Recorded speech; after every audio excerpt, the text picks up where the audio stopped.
হবিগঞ্জে যেতে চাই। হবিগঞ্জে মেডিকেলের শিক্ষার্থীদের বিক্ষোভের খবর জানবো। আমার সহকর্মী প্রদীপ দাস সাগর সেখানে রয়েছেন। সাগর, দাবি আদায় শিক্ষার্থীরা তো সড়ক অবরোধ করেছে, সব মিলিয়ে কি অবস্থা দেখছেন আপনি সেখানকার, জানাবেন।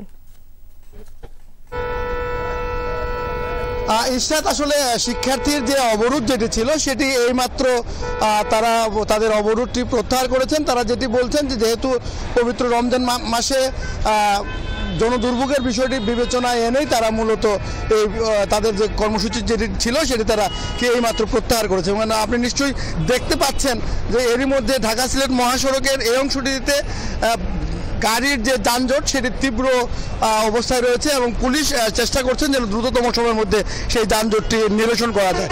শিক্ষার্থী সহ সম্মিলিত নাগরিক সমাজের নেতৃবৃন্দ যারা ছিলেন তারা যেটি বলছেন যে হবিগঞ্জ মেডিকেল কলেজ 8 বছর ধরে শিক্ষা কার্যক্রম চালিয়ে আসছে। এখন মানহীনতার যে অভিযোগ এনে মেডিকেল কলেজটি বন্ধ করার একটি নীতিগত সিদ্ধান্ত নিতে যাচ্ছে সরকার, সেটি থেকে তারা সরকারি সরে আসার আহ্বান জানিয়েছেন। তারা বলছেন যে এটি মেডিকেল কলেজটি শুধুমাত্র শিক্ষাক্ষেত্রে যে অবদান রাখবে সেটি নয়, এই অঞ্চলের যে 30 লাখ মানুষ রয়েছে তাদের সুচিকিৎসার নিশ্চিতেও আসলে এই মেডিকেল কলেজটির দরকার।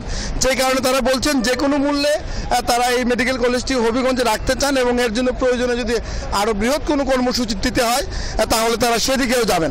তো সব কিছু মিলিয়ে এখন ঢাকা সিলেট মহাসড়কের যান চলাচল সেটি স্বাভাবিক হয়েছে, তবে শিক্ষার্থী সহ সম্মিলিত নাগরিক সমাজে যারা আছেন বুঝতে পেরেছি। ধন্যবাদ আপনাকে সাগর, সেখানকার খবরাখবর জানাচ্ছিলেন আপনি।